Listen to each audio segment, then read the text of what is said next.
My gut said you might be worth having on board, and I'm glad I followed it. Helping people has a funny way of coming back around, you know. In India, they call it karma.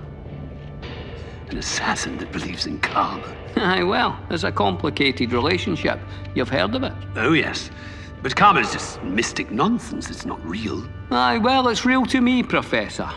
Saved my hide a few times in Madras when I was just a doe-eyed Bangalore pioneer. And it's real to you too, believe it or not.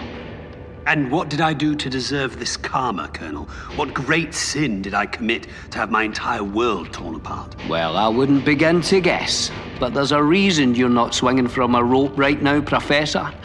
The world isn't done with you quite yet.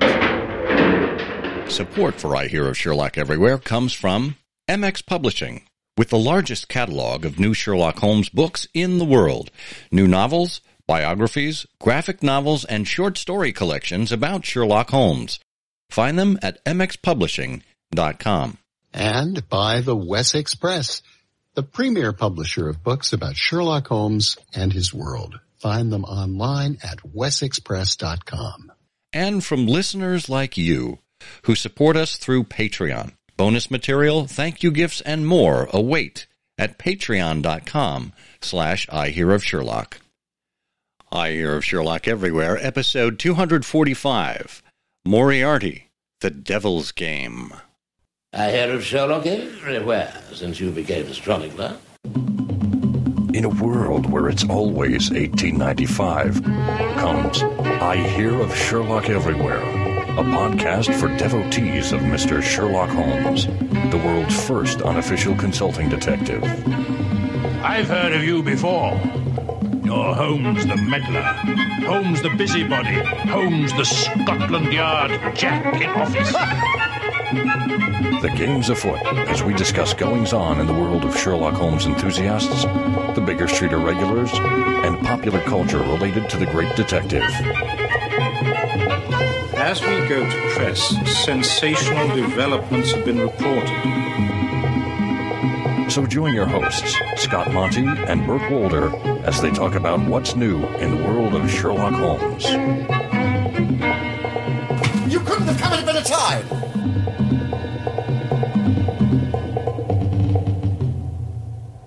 Well, hello there, and welcome once again to I Hear of Sherlock Everywhere, the first podcast for Sherlock Holmes devotees where it's always 1895. I'm Scott Monty. I'm Burt Wolder. And Burt, is your game afoot? Well, yeah, I love to play alternatively soccer and then, of course, hacky sack. So, yeah, my game is usually afoot. Well, you know, if you combine soccer and hacky sack, you do get sake, which is exactly what I'd be drinking while I watched. When I tried it, I wound up in Hackensack, New Jersey, and I couldn't figure out. It took me an hour and a half to get out of there, I must say. Good Lord. Wow. Well, hopefully it doesn't take folks as long to get out of here. We're on the way to sending you, at least, Burt, up the river, as it were, up the Hudson River, that is, to the Baker Street Irregulars Sherlock Holmes and the British Empire Conference, which is happening this weekend, the weekend of July 29th through 31st at the Bear Mountain Inn in New York. Well, I thought I was going to be going up the lazy river. Well, enjoy, get your swimming trunks on and enjoy it. A summertime conference is always good, but yes. Looks like a wonderful agenda looking at the empire in Sherlock Holmes's day, from India to Canada to Africa, from journalism to telegraphy to dining, women in the empire, warfare and whist, and lots of entertaining topics. And I think we are expecting you to be doing some reportage while you're there. Yes, I'll be getting some audio, and I'll also be presenting on the canonical empire, the empire as it features in the canon. I'm really looking forward to that. Excellent. Well, my only regret is that I can't join you this time around, but I'll look forward to what comes out of it. Oh. Well, in the meantime, what comes out of this episode can be found at ihose.co/ihose245, all lowercase. That URL will take you directly to the iHearofSherlock.com website, where you can find any links of what we're talking about. as it pertains to the show. We do have a wonderful show lined up for you today, as you heard from that audio clip that we included. It is a fascinating conversation.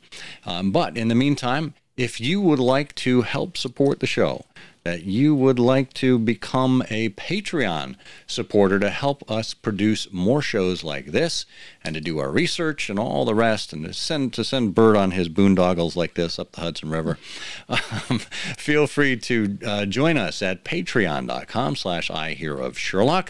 Also available as a link in the show notes. That means that you will be a supporter of the show, and we will have things like prizes, thank you gifts, etc., as well as exclusive content available just to our Patreon supporters. It means a great deal to us, and it really helps us do what we do here. So thank you in advance. Charles Kindinger is a writer and creative producer working in film, television, and audio dramas. His theatrical film work includes Kill Switch, starring Dan Stevens, and Edge of Winter, starring Joel Kinnaman and Tom Holland. Most recently, he's the creator and executive producer of Moriarty, The Devil's Game, an Audible original, starring Dominic Monaghan, Billy Boyd, Phil Lamar, and Lindsay Whisler. Charlie Kindinger, welcome to I Hear of Sherlock Everywhere. Thanks for having me. This is very exciting. I'm a huge fan of the podcast. Oh, well, thank you very much. We're a huge fan of your work, and that's why we're here today. So let's begin where we always begin. How did you first meet Sherlock Holmes? Oh yeah, I've been studying up for this question. I had to think about it, but as far as I can tell, my first interaction with Sherlock Holmes came from this PBS show Wishbone. Are either of you familiar with that show? Yeah. What's the story, Wishbone? Yeah, exactly. Yes. So as a young lad, I watched a lot of Wishbone, and I'm sure the first time I met Sherlock Holmes was as a dog when he was doing the Hound of the Baskervilles adaptation on PBS. I think there's a couple of them in that series, but definitely the first time I heard of and encountered Sherlock Holmes in the wild, and after that, like many people, I got hooked, and I had to read the short stories and eventually the novels themselves and make my way through the canon like any fanatic would. Well, and a lot of people don't know this. That is not the worst version of the Hound of the Baskervilles that's ever made it to the screen. No. Okay, good. Oh no. Yeah. William Shatner as Stapleton is. Was he Stapleton in that remake? Yeah, with Stuart Granger, right? Yeah. Incredible. Pat McNee was Watson, I think. Yeah. Well, so talk to us a little bit about your professional career, because you are not a full-time Sherlockian. No, not yet. I aspire to be. If such a thing exists, I'd love to be one. But yeah, I'm a writer mostly for film and television, and most recently with this audio drama or podcast, depending on who you talk to.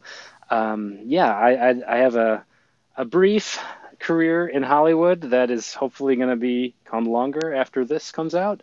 But yeah, before this, I was writing for feature film and for television, and continue to do that. But then I had the opportunity to do this audio drama, which was just an amazing experience for me, and a great challenge as a writer, because usually when you're working in film and television, you have the benefit of seeing things. The audience can see things, right?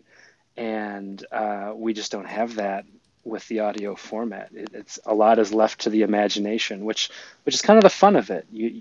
But the writer really only has the tools of sound to kind of bring people into the world and tell their story. So, yeah.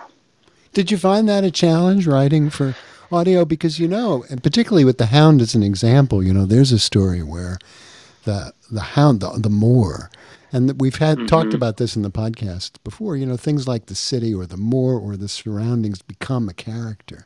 So did you think about that when you were thinking up this? Absolutely. Yeah, I think because most of my background has been in action and science fiction and like, you know, bigger things that require some visual spectacle to them. I knew this was going to be a challenge from the outset, only working in dialogue, and then being able to paint a picture and set people and audiences in a place was without using narration, which if you've listened to the podcast, you know we don't have a narrator that kind of sets things up for people. We just appear in scenes, and it's kind of up to the audience to use the contextual cues to pick up, you know, where we are in London or thereabouts, and kind of build the scene for themselves. Yeah, because I knew, you know, I personally, I've listened to audio dramas that have the narration, and some of them are very great. But for this show, we really wanted it to feel just like a TV show for your ears, you know, and that meant that we wouldn't have a narrator, and we wouldn't have clunky dialogue at the beginning of every scene that explained where we were, right? For example, I could be like, well, here I am in my closet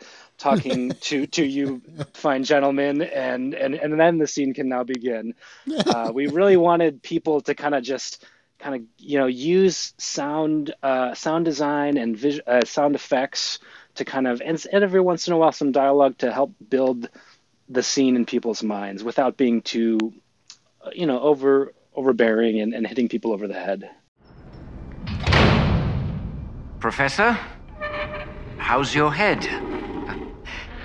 Thought some coffee might help clear up the fogginess. We've been trying to locate kin for Miss Winslow, to let them know. Her parents are gone. They died when she was a child. Any brothers or sisters back in Durham? Other relatives? No, Inspector. She had no one except me. What about you? Anyone we should notify? Yes, my brother JJ. He's here in London. Oh. You have an address? I'm sorry, my head is still... He's station master at... Don't worry, we'll find him. Professor, is there anyone that would want to hurt your fiancée? Hurt Rose? No. She didn't mention someone giving her a hard time while you were here? No. What about back at the college? Any incidents with someone in town? Not that I can think of. Rose hasn't had a problem with anyone as long as I've known her. How long has that been? Nearly 6 months. And you were engaged? Yes, in the spring. Rather quick. Not quick enough. I would have married her that day, but she insisted I finish my book first. Book? I thought you were a teacher. I research applied mathematics. Binomial distribution, exponential divergence. You're losing me, Professor. The college lends me time and resources for my studies. Rose and I decided to marry once my new book was done and published, but, well, I took too long, didn't I? And what were you two doing in London?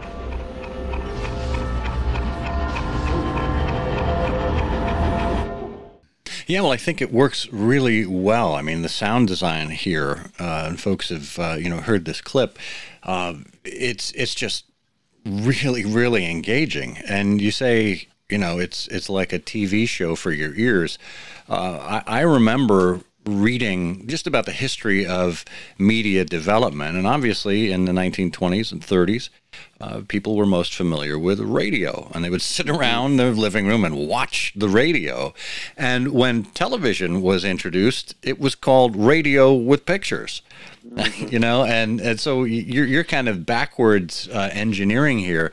And I think what you've done, you and the team, between your writing and the wonderful sound design, it really is an immersive experience, and you feel like you are sitting in on some of these conversations. Like you could actually picture the rooms or the street scenes in your mind as you're listening to it. Yeah, well, I would give most of the credit there to Tom Monahan and the team at Treefort Media, the audio team. They just did a wonderful job. My role as writer was basically to make sure we didn't have too many scenes in a row that sounded like they would be taking place in the same type of location. so we could get some variety in there and get that sense that we're moving around to different places. But more often than not, I would just say, yeah, we're in Baker Street. What does Baker Street sound like? That's up to Tom and the team to kind of figure out. Versus, what does a police station sound like? What does an office at the college sound like? So it just offered that team a unique challenge to kind of build out the world, and they just did a fantastic job. They really did. And, sound it's so important. And of course, we love to talk about it because, we are obviously audio enthusiasts, but also from a writing standpoint, and you've already pointed this out, it is a real challenge to stay away from lines where characters say things like, "Your hand seems to be poising on that door, Dave." Yes. Are you about just to pick up leave? this poker. Yeah. Yes. One of the big challenges for me coming into it is, as I said, I in my past I've written a lot of action sequences, and we really couldn't do too much in this show by way of action, because how do you hear a fight, or stop punching me or something like that, unhand me, good sir.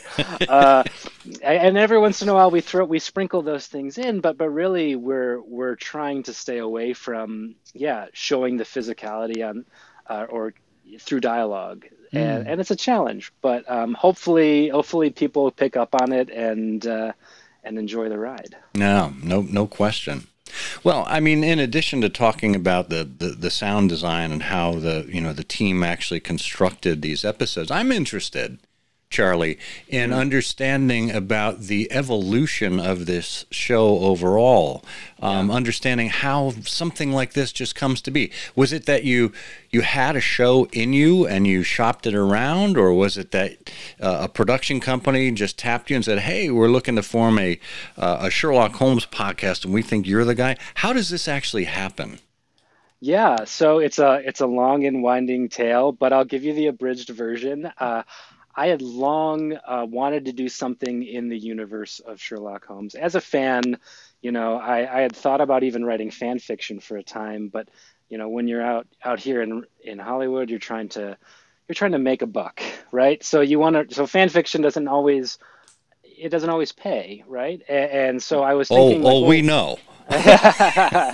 Right.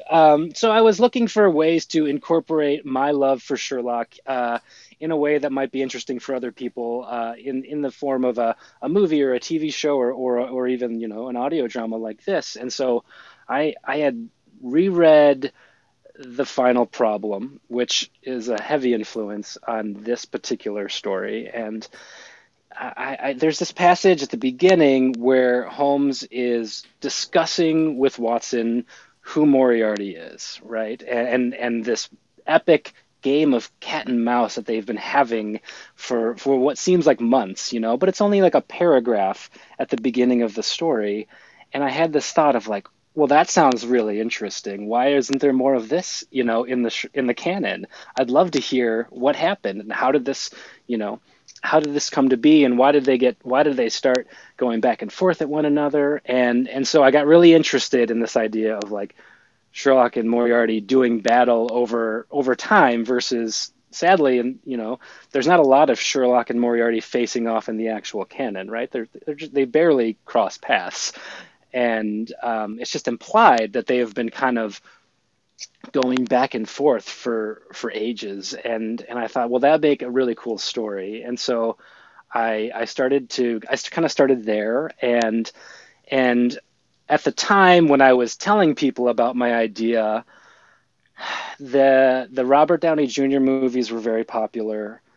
The new BBC Sherlock was just becoming very popular, and even Elementary was on the horizon. So like the universe was just kind of the entertainment universe was pretty saturated with Sherlockian stuff, right? So it went away for a little while, and I kind of sat on this idea, and then luckily a couple of years ago I was talking to my friend Elliot, who's the director of this show, and he had just met Kelly Garner and the team at Treefort, and and they were starting this new thing called, fiction podcast or narrative podcast or audio dramas, depending on how you want to slice it. And they were looking for material. And I said, I have got a great idea that, I don't think has been explored in this medium yet. And the big twist, with mine was of course that Moriarty, we're going to just tell the story from Moriarty's point of view, and really kind of get to know him more as a character and understand, like, well, what happened before the events of the final problem that kind of lead us to the Reichenbach Falls. That was my big pitch to the team, and they ate it up, and so we started to develop it further. We got Dominic Monaghan involved very early on. Wow. He was interested in becoming our Moriarty. So he was attached very early on, and we were able to record a teaser trailer with him, along with me writing a first draft of the pilot and a Bible for the show. We went out to buyers like you do, when you're selling any kind of TV show, you put together a package, and we had this great package, and Audible jumped on it, and that's kind of how it came to be. Wow, that's fascinating. Yeah. And I must say, Dominic Monaghan as Moriarty, it's actually a masterstroke, because, we usually think of Moriarty as this elderly professor, this evil genius who sounds evil. And Dominic Monaghan actually comes across as obviously a youngish Moriarty, early middle-aged, obviously, someone who is about to really hit his stride professionally. He actually comes across as likable. I mean, we are in full sympathy with Moriarty in this situation, the persecuted professor, as it were, the lovelorn Moriarty who finds that the world is not as he thought it would be. And what's fascinating to me is to hear the evolution over the course of these 10 episodes, how, and I don't want to give too much away here, but how Colonel Moran basically takes an innocent and naive Moriarty and begins to turn him. And it's just a fascinating look versus the other way around, where you think, oh, Moriarty just kind of tapped this henchman, his number 2 guy from somewhere. It's a really, really interesting twist. Yeah, I mean, we really wanted to explore, the motivations behind the whole Moriarty character. Because again, like, he's on the Mount Rushmore of literary villains, and yet we don't really know, like, well, why is he a bad guy? What's he after? What are the motivations there? And what are the things that make him tick? And so that's what the story kind of seeks to explore. And Moran's a huge part of that. Yeah, it's basically, we wanted to start with someone who was very innocent and kind of ask the question, like, what makes a man evil? Is it his actions or the intentions behind them? Like, where is that line? And if you cross it, can you ever come back? And yes, Moran is a huge part of that, played by the amazing Billy Boyd, who was a fine, I didn't even say fine. He's an amazing actor, and really, him and Dom are best friends in real life. So when he came aboard to be our Moran, you can really feel the love there, and they have a great relationship both on and off the recording, and it really comes through in their dialogue together. Now, was it a conscious choice to give Moran a Scottish accent? I believe it was. Yes. No, we always knew he was going to be a Scotsman. Now, and then you will have to. You can test me on this because I don't actually know. Is Moran supposed to be Scottish? I think he's Irish. He's Irish. Okay. Yes. Well, the name itself is Irish, but I don't think he's ever referred to as Irish, right? I mean, he is the son of the minister of Persia, if I remember his biography, and he's a colonel in Her Majesty's Indian Army. When we encounter him much later than the time of this story. So, but that's all we know about him. So the question is, what nationality would the minister of Persia have been, and who knows? I like to think of it as a nod to Conan Doyle. Good. Well, it's nice. Certainly part of it. Yeah. I mean, we really, again, with Moran, we only have pieces of who he is. And the great thing about only having a few little nuggets in the canon is you can kind of build off from that and take things in different and interesting ways. And that's what we aim to do with him. And Billy just kind of brought a whole new version of Moran to the table, which we absolutely loved. Yeah. Well, it's lovely because, you get a lot of things out of that accent. First of all, it's a real introduction to character. You as the voice artist can do a lot of character around those speech patterns and so on, but also it's a great fingerprint. There's never any confusion about who's talking when you've got a character, with that accent, and it's perfectly, appropriate for the time and the personalities.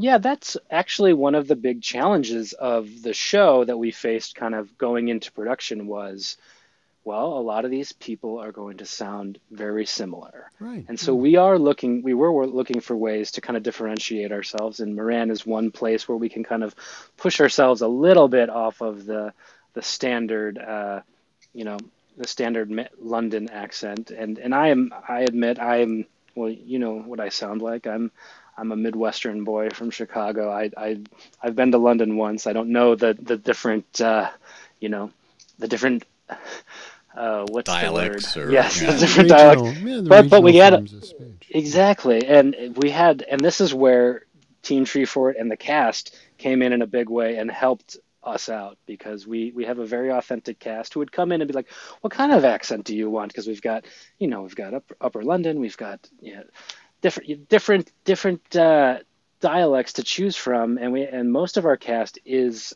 from the UK, so they brought the authenticity that someone like me, like, I only have it in my head as the writer, and I certainly couldn't execute it in real.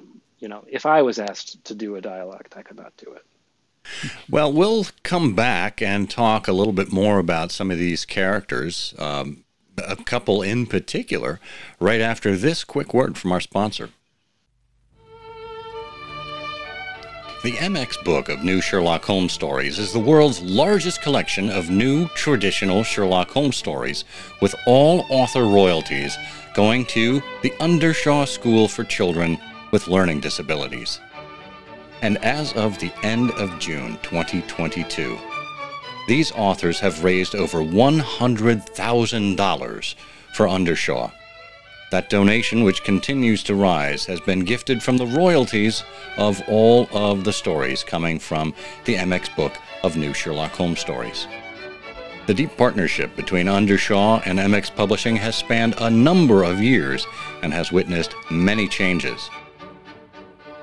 Undershaw, of course, was the house built for Arthur Conan Doyle in order to accommodate his wife's health requirements, and it's where he lived with his family from 1897 to 1907. While he was there, he would have worked on The Return of Sherlock Holmes and The Hound of the Baskervilles. And that continues now with the MX Book of New Sherlock Holmes Stories, now up to part 23, under the capable editorial guide of David Markham. Congratulations to our friends at MX Publishing on reaching the $100,000 mark in their support of Undershaw. As you continue to show interest in the MX Book of New Sherlock Holmes Stories, MX Publishing will continue to be able to support Undershaw and all that it offers, those beacons of the future. Check out the MX Book of New Sherlock Holmes Stories at mxpublishing.com.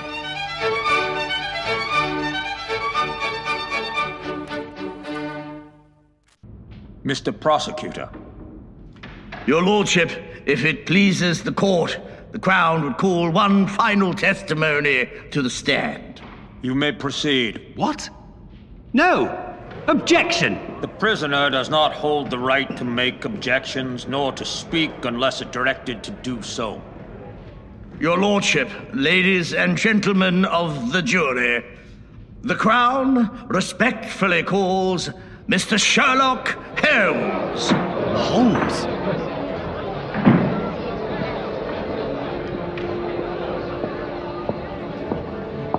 Mr. Sherlock Holmes, do you swear to God and Her Majesty the Queen that all your testimony will be honest and true?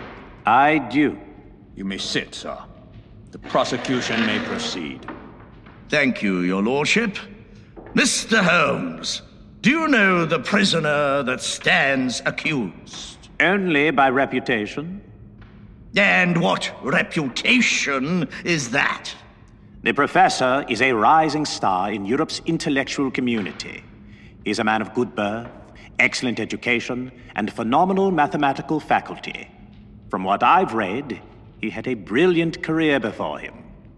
Before this. And is it true that the prisoner requested your consultation on the matters of which he is charged? He wrote you, but you declined. Yes, I could not assist him, seeing as the professor is a killer. No! Order! Order! You were sure of this when the professor wrote you, Mr. Holmes, without having stepped foot on the scene or seen the evidence. I had all the evidence I needed in the strokes of his pen. The professor's script points strongly to the criminal strain. My script? Am I to hang on the basis of my handwriting? Silence! Mr. Moriarty, if you cannot contain yourself, you will be removed. Okay, we're back talking with Charlie Kindinger about Moriarty, the new Audible original podcast, officially called Moriarty, the Devil's Game. Fascinating show, as you could hear from that clip right there. We were talking just before the break, Charlie, about the characterization, and I think it's wonderful how audibly you create this stark difference between the characters, because of course in the visual media we can see how different these characters are, and Lord knows, to look at Moriarty versus looking at Moran, well, of course you can plainly see how different they are, starkly different. So wonderful that their voices are different. And you mentioned that most of the cast here is from the UK. There is one exception I wanted to call out here, and that is Curtis Armstrong, given a really nice cameo as Chief Inspector Gregson. And what really fascinated me, with not only that Curtis Armstrong, who's a member of the Baker Street Irregulars and a fine actor, but that you gave such prominence to Gregson so early on, through the first 5 episodes. Talk a little bit about that decision to give Gregson more prominence than Lestrade in this instance. Yeah, well, first of all, Curtis is amazing, and I have to say, having him as a part of the show was a complete delight, because I had spent a lot of nights up worrying about, well, am I gonna anger the diehards, the people from the BSI, the true Sherlockians. And when we got him on board, he came on and gave us his blessing, and it really allowed me to breathe a little bit easier.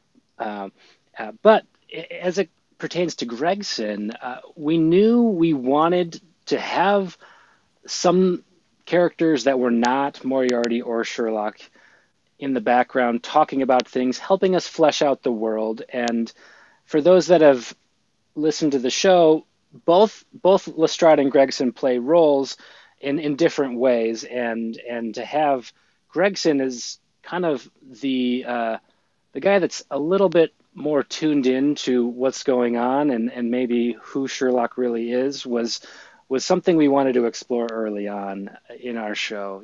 Maybe he's not all that he's cracked up to be, and maybe there's something beneath the surface to Sherlock that is worth investigating further. And that's where Gregson comes in, and Curtis played him flawlessly. And he also does a great job of being the boss to Lestrade, who is this put-upon inspector that is really, in our show, he is a guy that's just beginning to get into forensics and fingerprints and all those types of things that at the time were just, new technologies that may or may not have been adopted by police forces at that time. And for someone like Gregson, not worth his time to go and dust for fingerprints. But we wanted to kind of counterbalance Lestrade's interest in forensics with someone who was just a little bit more street smart versus book smart, I guess. And that's where Gregson came to be. How did the overall process of building all this out take? Because, as you know better than anybody, in some productions of series and projects like this, you would be doing table reads and you'd be involved with the actors, and the actors, have a role in creating the character and changing the lines. I mean, did some of this transform as sort of the actors got around the dialogue and looked at some of these scenes, or has this been fairly, cast in stone since you got into production? Well, we always wanted to give the actors the opportunity to kind of try different lines, and make the roles their own. But we had to go into production with, most of the script there, all of the script there, really. There was a version of the script that existed. And then because of COVID protocols, we had to do everything from a recording standpoint over Zoom. And there wasn't a lot of time to get people together and talk about who these characters were and, how they might be portrayed in this medium. So a lot of it ultimately fell to me at the beginning of the process to write what turned out to be a very long script. And then we handed it off to Dom and to Billy and to others and said, like, here's what it is. We did one table read just to kind of let the audio team know, here's kind of what it's going to sound like. And that from that table read, the audio team was able to go and start kind of building out some of the worlds because they knew things weren't going to change too much. But certainly lines changed within scenes. And when we brought on Phil Lamar, who's our Sherlock and an amazing Sherlock at that, he had takes on lines and ways to kind of, take things in a different direction without, we had to stay within certain guardrails because we couldn't do a lot of rewriting of plots on the fly, but within scenes we would find, we don't need to say this line, or this line could be cleaner if we said it like this. Because again, this is a show that for at least a year just lived exclusively in my head. And sometimes when you get actors in front of a microphone and they say it out loud, you're like, yeah, that sounds not great. Maybe there's a better way to say that line. And so we would do tweaks on the fly to certain lines because, again, we only have the dialogue to convey our story. So the dialogue really had to be there. Yeah. Yeah, and obviously a show like this, of this level, of this depth, of this quality, is clearly the work of a team. And here you are as the creator, the writer, someone, as you say, who lived with it in your head for a year. And when you first heard the production, I mean, obviously, you're doing table reads and stuff like that, but when you first heard it with sound design and the full production, talk to us a little bit about your impressions, your reaction. Well, I was blown away. Again, Treefort, Tom, the whole team over there, they did an amazing job. Will, who is our composer, created an amazing score to go with it, and to hear it all come together in something that just isn't my own head was a real trip because it sounded better. It sounded way better than I had ever imagined it could sound. So it's very interesting too, because when you're doing something, when you're collaborating on any type of project, people bring their own takes to scenes and to, sound effects and that kind of stuff that you would never think about. And almost all the time it's additive. It's better than whatever you had come up with.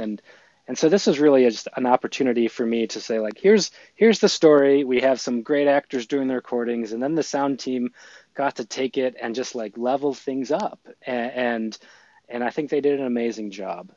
Yeah. I mean, and it really shows the difference versus just a couple of hacks sitting in their offices interviewing people for audio versus a real professional production. That would never fly. Nobody would listen to that. So you mentioned Phil Lamar as Sherlock Holmes. This is a very different Sherlock Holmes than I think most people are used to. And I was obviously I don't want to give too much away, but the competitiveness or the obviously arch rival nature of the relationship with Moriarty is fascinating. But it seemed like it was a very ego-driven Holmes, more than we're used to. And less bound by the law and norms, just willing to go that extra mile. And there were a couple of lines I wrote down from some of the episodes where he said, "I am justice," or "I am the authorities," or "I'm the only God the surgeon needs to answer to." And I was like, whoa. I mean, that's like, even for Sherlock Holmes, that's a lot. Talk to us a little bit about your Sherlock in this particular production. Yeah, our version of Sherlock is probably going to upset some people. In fact, I already know from some reviews that we've upset some people. But yes, you're absolutely right. The ego is a big part of Sherlock's character. He is a man who has let all of the fame and publicity that comes from being Sherlock Holmes get to his head. And so he's got a big ego. His head's bursting out of his deerstalker. And he lets people know, he knows how good he is, and he lets people know about it. And I like to say we all know there's these celebrities out there that look like wonderful people when they're on TV, but if you get them behind the scenes, they kind of turn into, less nice people, not so nice people. So, and that's kind of our version of Sherlock is a lot of what we know is a facade to a more egomaniacal person. And it's said that history is written by the victors. So our pitch for the show is, well, maybe the reason Sherlock is portrayed as he is in the canon is because, they won. It's part of the fun though too. Alexis Solosky at the Times did a lovely story early in July in the New York Times about all this, and she said, I think in there she says, during Conan Doyle's life, Holmes appeared in many disguises. He was a clergyman, a sailor, an old woman, and he's ranged further since then. He's become a brawler, a lover, a reanimated corpse with a robot companion, a foe of the old gods. I haven't seen all these things. A doctor, a woman, a teen, and, few other, she says, 19th century literary figures rival Holmes' fame. And then in her article there, Les Klinger pointed out, he's a figure that can work in any environment, in any planet, in any era. And that's really what makes him popular. So I think it's part of the fun. For sure. And I had the opportunity to speak to Alexis and be a part of that article. And what she had brought up was something that we were trying to do, which was there are aspects to Holmes in our show that are very true to his character. For example, the way he treats Watson at times or his regard for women. We've taken those aspects of his character and just heighten them a little bit in places to make him, more of an antagonist when we're putting him up against somebody like Moriarty, who in our show is more of a good guy. Well, she closed that her coverage there of all of this, I thought, very well. She said, this can work as a way to reconsider Holmes, to accept his strengths like intelligence and doggedness and his weaknesses and his quirks. We can understand him as limited, prone to error, doing the best he can with his particular gifts and deficits. So maybe after all this time, we can finally understand him as human. I thought that was really beautifully. And then who knew? And I never knew until she wrote this that she herself is a huge Sherlock Holmes fan. Yeah, that's what she told me when we had our chat. She had come to the same realization herself, that she had read many of the stories and was kind of testing me on things that I was not expecting from a New York Times reporter necessarily like about testing me on the canon, and she really knows her stuff, and yeah, a huge fan like we all are. That's wonderful. So speaking of fandom, I can think back to certainly the 80s and 90s when John Gardner wrote his what became a 3-part Moriarty series, where he really went deep in depth in terms of the character and the underground. But I also think back, obviously, to Nicholas Meyer's The 7% Solution, where we had, again, a persecuted Moriarty who was trying to survive the drug-addled hallucinations of Sherlock Holmes. Did any of these earlier works come into play in terms of how you thought about your own creation?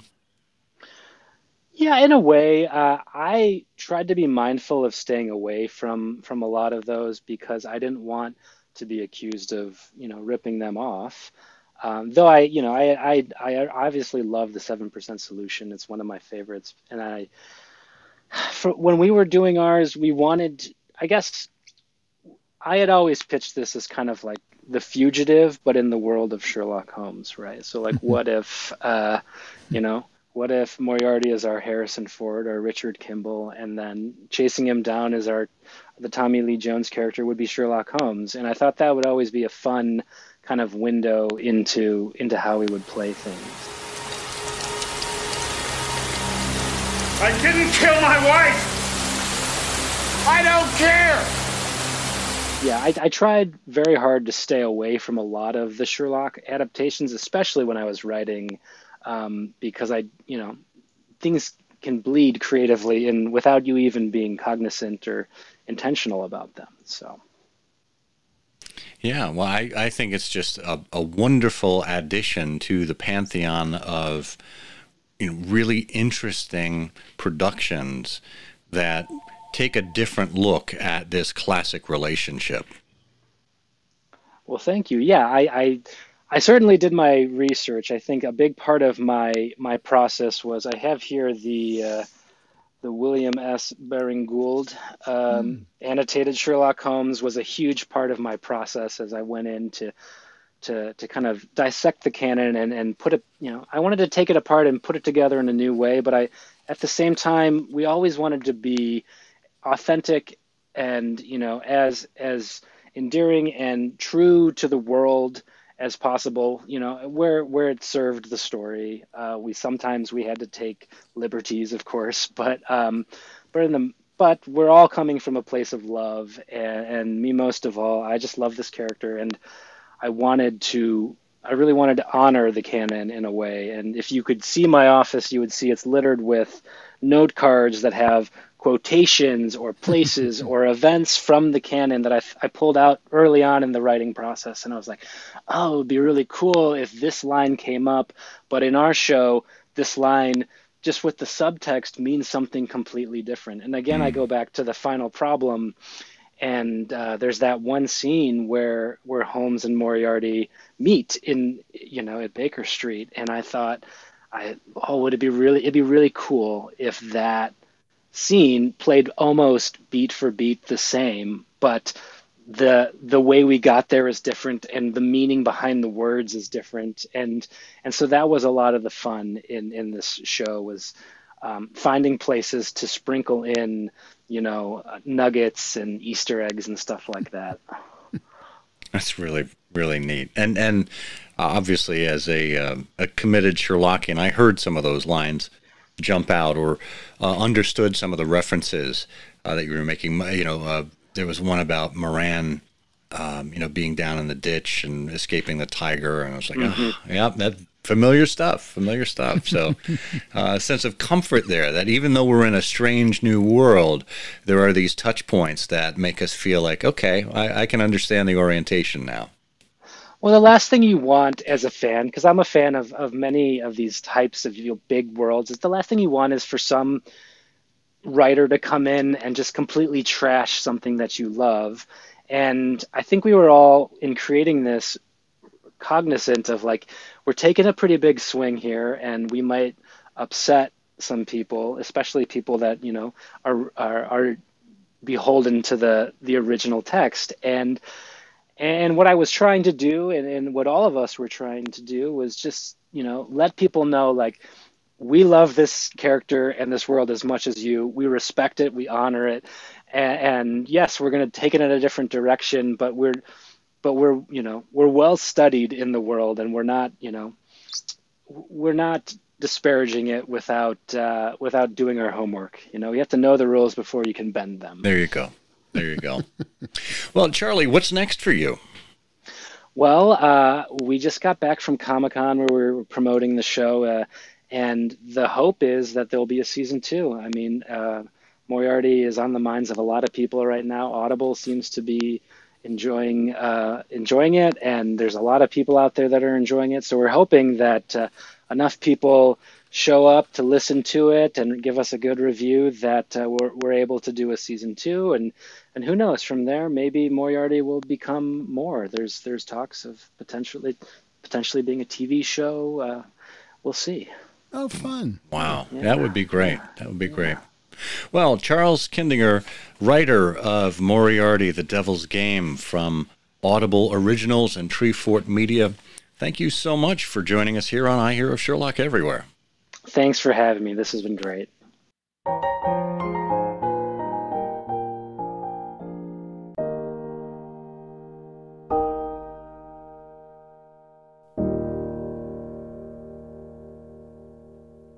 It's a great thing, the number of writers, you know, that we've managed to talk to, and the fun of those conversations, and especially to talk to somebody like Charlie, who clearly loves the characters, loves the canon, knows the canon, is so, you know, shares our enthusiasm and love for the characters. It's great that this project, you know, which involved an enormous amount of effort over a long period of time, you know, got launched. It's great.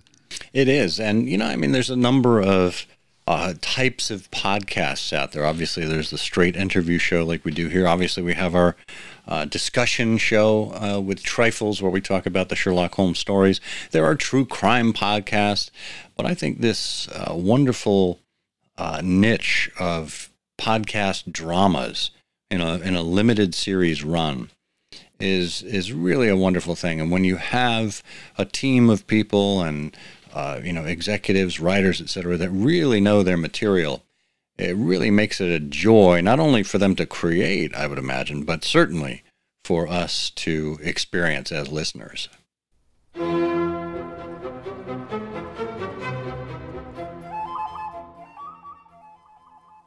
One of the great Sherlockian periodicals is back, the 2021 Sherlock Holmes Review, edited by Steve Doyle, art direction by Mark Gagan, with all new contributions from Nicholas Meyer, Robert Doherty, Frank Cho, Anne Margaret Lewis, Steve Hockensmith, Les Klinger, Jimmy Aiken, and more.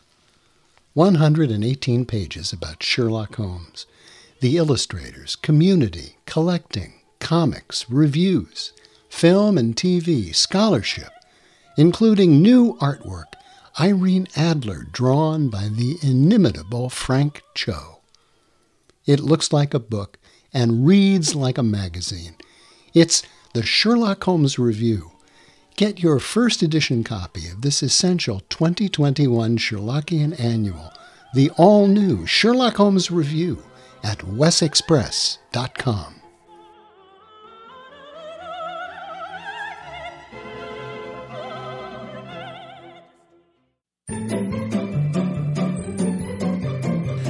All right, it's everybody's favorite Sherlockian quiz show. That's right. It's Canonical Couplet, where we give you 2 lines of poetry, and we ask you to plumb the depths of your knowledge of the Sherlock Holmes stories and come up with what it is that we are talking about. I mean, let's face it, sometimes we don't even know what we're talking about, right, Bert? I don't know what you mean. I have no idea what you're talking about. Oh, well, if you are familiar with the show, that means that you may have heard the one from episode 244, which went something like this. A friendly sojourn in the park quite nearly costs a case. The restless client stamped about. Should he not hop in place? Bert, do you know what we're on about with this one? Yes, unfortunately, it's an early failure by Holmes. It's a story about a beautiful American contralto and her strange diet. And that's the case Watson called A Scandal in Bulimia. Oh. Yeah, that calls for the sad trombone.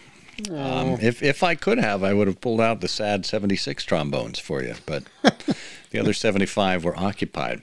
No, that was not a scandal in bulimia, or bohemia even.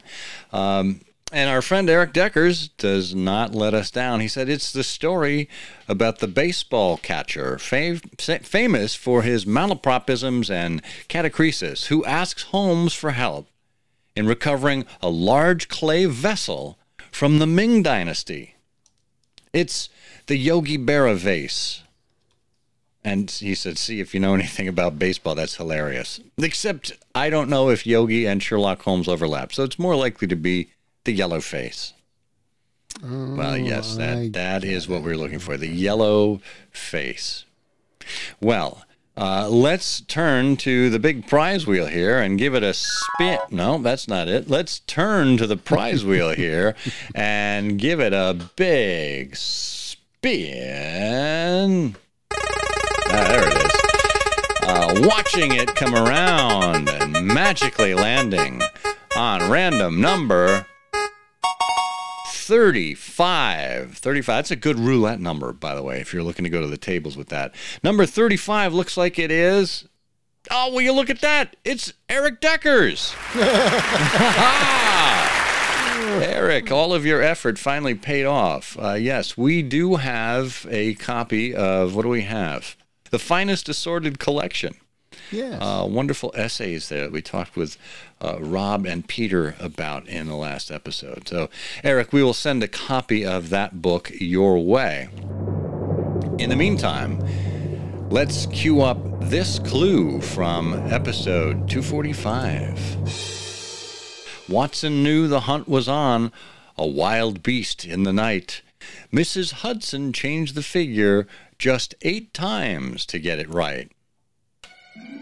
If you know the answer to this episode's canonical couplet, put it in an email addressed to comment@ihearofsherlock.com with canonical couplet in the subject line. If you are among all of the correct answers and we choose your name at random, you'll win.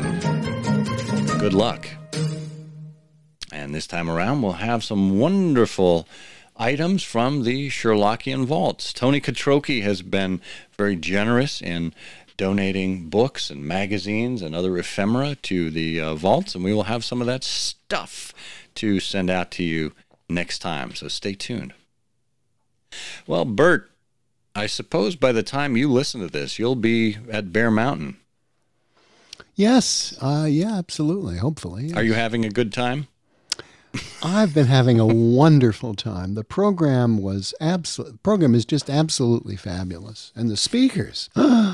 I'm just I go from astonishment to incredulity to incongruity to undecipherable to all sorts of adjectives. So you're presenting. Yes, I am presenting, but only if I've been present. Oh, perfect. And actually, my hobby, as you well know, is to be omnipresent. So I think it probably went really well. Omnipresent and omnipotent. Yeah. You have it all. all. I don't know about that, but certainly omnipresent. Okay. Well, enjoy the bewilderment in the wilderness, as it were, up there in the Catskills. Well, in the meantime, this is the highly skilled Scott Monty. And I'm the one standing next to the elk. I'm Bert Wolder. And together, we say, the game's afoot. The game's afoot. I'm afraid that in the pleasure of this conversation, I'm neglecting business of importance. which awaits me elsewhere. Thank you for listening. Please be sure to join us again for the next episode of I Hear of Sherlock Everywhere, the first podcast dedicated to Sherlock Holmes. Goodbye, and good luck, and believe me to be, my dear fellow, very sincerely yours, Sherlock Holmes.